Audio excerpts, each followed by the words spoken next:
Kau ingin berhadapan dengan aku? Tumenggung Surotani, berlutut!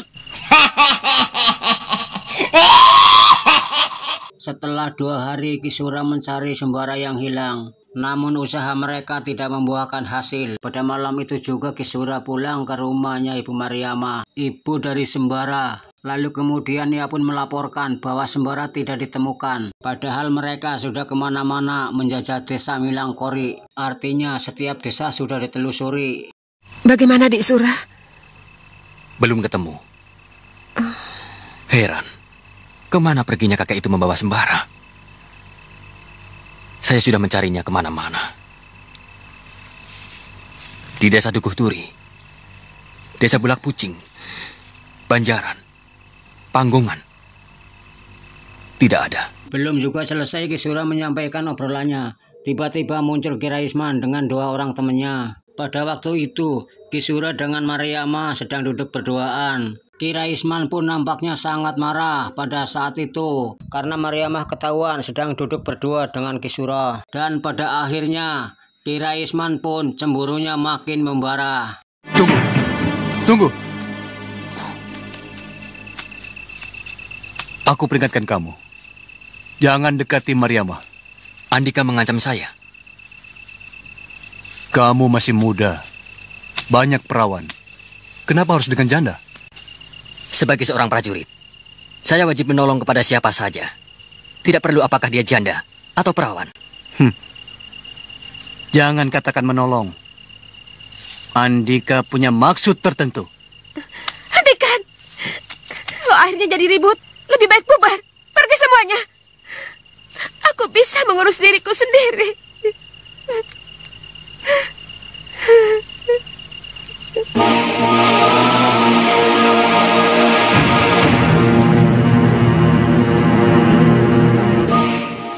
Kita menuju ke Kiai Jabat. Pada malam itu di gubuknya, sang Kiai pun masih memberikan petua-petua untuk Sembara sebagai dasar ilmu untuk jadi pendekar tangguh, baik lahir maupun batin.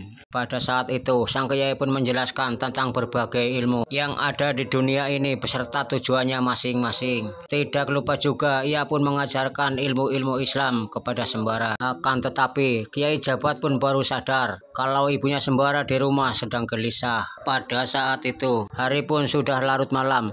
Sembara pasti dicari oleh ibunya. Ia pun kemudian mengajak Sembara untuk segera pulang. Sebab batin mereka mengatakan bahwa ibu Sembara sedang gelisah. Masya Allah. Ibumu gelisah. Ayo ku antar pulang. Matikan dulu lampunya. Baik.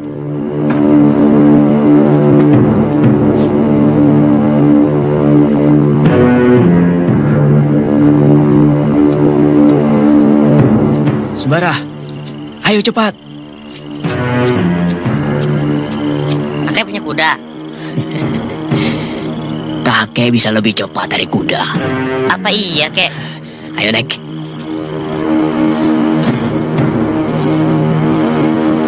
Pejamkan matamu. Sudah? Sudah. Bismillahirrahmanirrahim. Hup.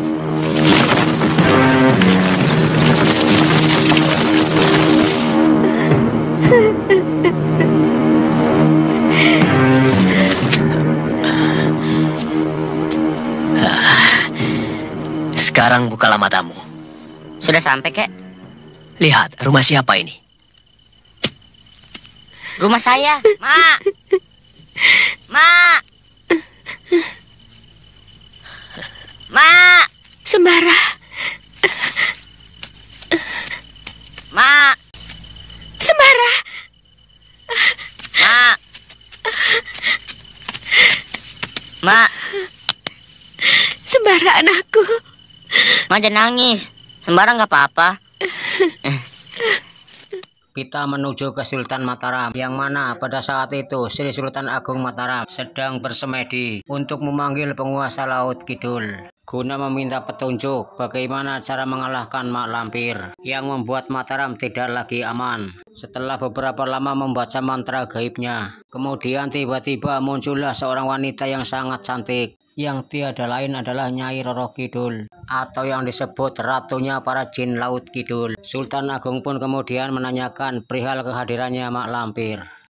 Ada apa Kakang Prabu memanggilku? Dia Jeng pasti tahu Mak Lampir. Dia adalah budak ilmu hitam. Sejak kecil sudah menggandrungi ilmu hitam. Sampai tua, dia hanya mempelajari ilmu hitam.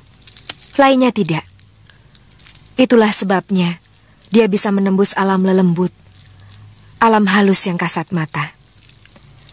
Bahkan kemudian dia bersumpah satya untuk menyatu dengan alam halus. Maka itu Mak Lampir bukan manusia biasa, melainkan manusia lelembut.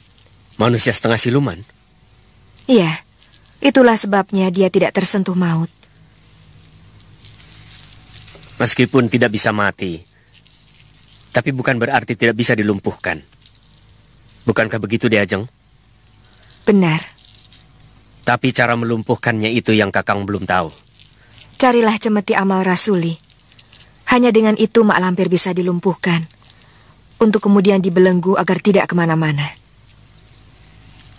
Cemeti amal rasuli. Terima kasih, Dia Jeng. Petunjuk Dia Jeng sangat berharga bagi Kakang. Sekarang saya mohon pamit, Kakang.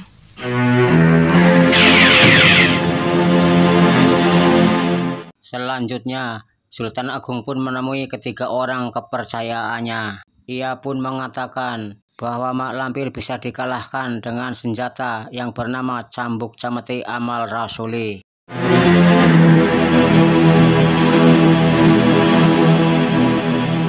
Mak Lampir hanya bisa dikalahkan oleh Cemeti Amal Rasuli. Hah? Cemeti Amal Rasuli? Cemeti Amal Rasuli. Tumenggung Surotani, aku tugaskan mencari Cemeti Amal Rasuli.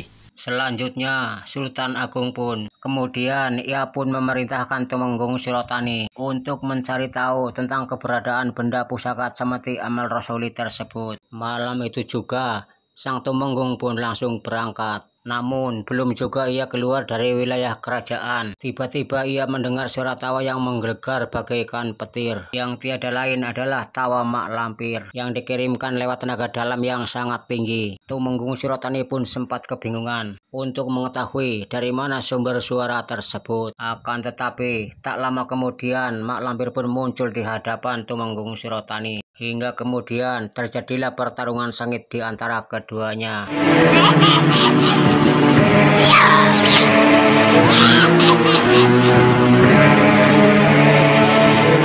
Ayo keluar, jangan sembunyi.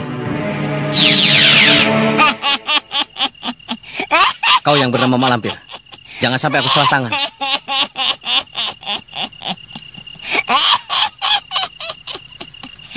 Iya, pada malam itu juga Tumenggung Surotani bertemu dengan Mak Lampir yang sebelumnya belum pernah melihat wujud dari Mak Lampir yang sebenarnya. Dan pada saat itu juga Tumenggung Surotani menantang Mak Lampir. Tapi yang hamba lakukan hanya ingin menumpas keturunan Kiai Ageng Prayogo. Lain tidak. Benar-benar siluman.